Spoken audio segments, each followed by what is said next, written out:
You can see we're still very much a work in progress, but when it counted, I thought we played with more toughness than we have in some other games. So they did get 15 offensive rebounds. That's one of the things they do best, so that was less than ideal.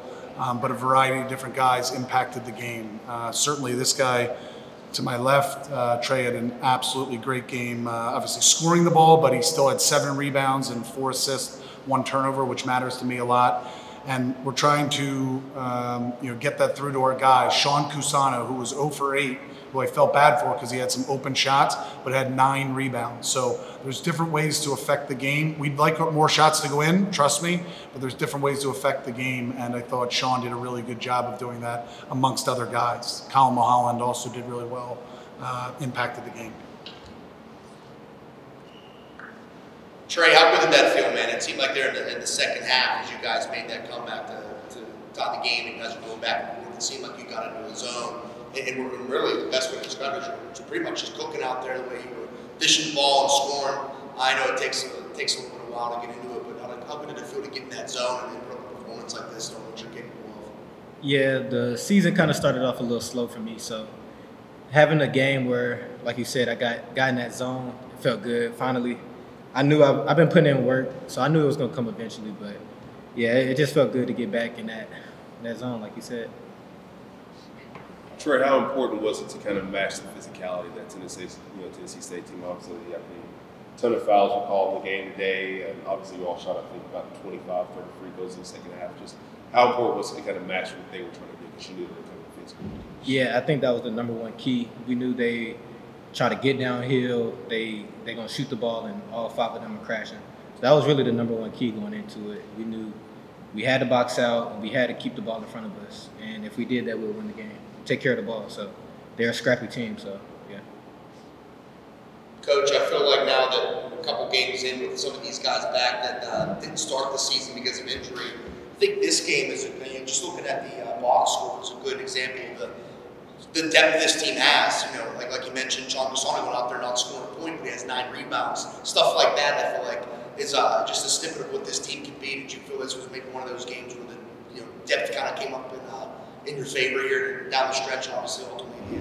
Yeah, I think so. We have a variety of different guys that we can put in a game and we think can positively impact that game. Now, you're looking for consistency from whoever gets in there, right? So try to minimize the highs and lows, if you will, and just be a consistent, good ball player. But, and I have to remember that some of these guys, I mentioned this before, Sean Cusano is only a redshirt freshman. He played 3 games last year and 7 games or whatever we are this year. So he's still figuring everything out. Another young man, Colin Mulholland, who I mentioned, right? He's a redshirt freshman. So I thought he had a really good game with, obviously 10 points, grabbed a couple boards, but was strong when he went to the hole and, was strong dribbling the ball and coming to get the ball when he needed to against the press. So I do think that we have a good amount of depth. We got to get everybody clicking on the same, on all cylinders.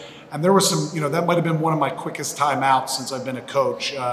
We cannot start off a game not being ready to go or not being dialed in. There was a couple times in the first half we had 2 guys guarding 1 and somebody wide open. So we will clean those things up, but I like the depth of our team.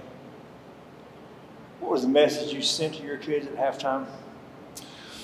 A couple games this year we got on them and was more just competing and being physical, more physical. I didn't think that was necessarily the problem today, so we talked more strategy and just being absent-minded or correcting our mistakes. Like there was some uncharacteristic just silliness out there, meaning 2 guys are guarding 1, another guy's wide open, so we had to correct those, and then we talked some strategy here or there. So, but at the end of the day, we had to remain physical and or be more physical.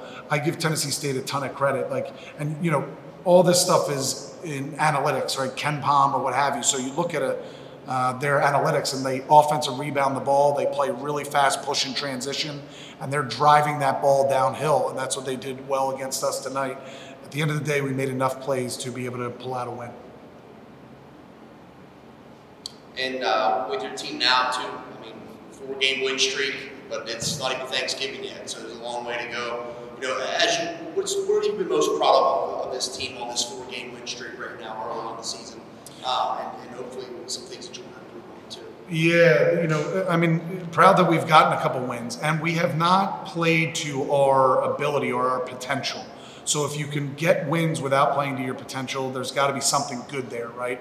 I've talked about Honor and Trey, and they're the least of my concerns because I know that they can play better and they will, and we have the utmost confidence in them. So, but I think we got a good team. I think we got good depth, and when we can get everybody on the same page and continue to figure out their roles, I think we have a lot of room for growth.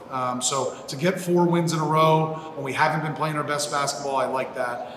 Plenty to work on. We have to be tougher, certainly defensively, and then we need some more consistency out of guys. Again, not the highs and lows. Dan, along those lines, I mean, just how much you kind of, breathe for a minute, but looking ahead to that challenge against Bryant on Wednesday, because obviously that's going to be a challenge as well. Yeah, certainly. Bryant's a very talented team. Have a variety of different guys that can score the ball. They're long and athletic. I haven't watched a ton. I've watched about 1 full game of them, so I don't know exactly what they do, but they switch everything on defense too, and they have some length. So we're going to have to look alive to be able to combat that and stick with what we do. Move the ball on offense, but we have to get better defensively and grabbing 50-50 balls, rebounding. So we'll have another challenge against Bryant, and you got to flip the page pretty quickly. Obviously they play Tennessee State tomorrow, and then we play them on Wednesday.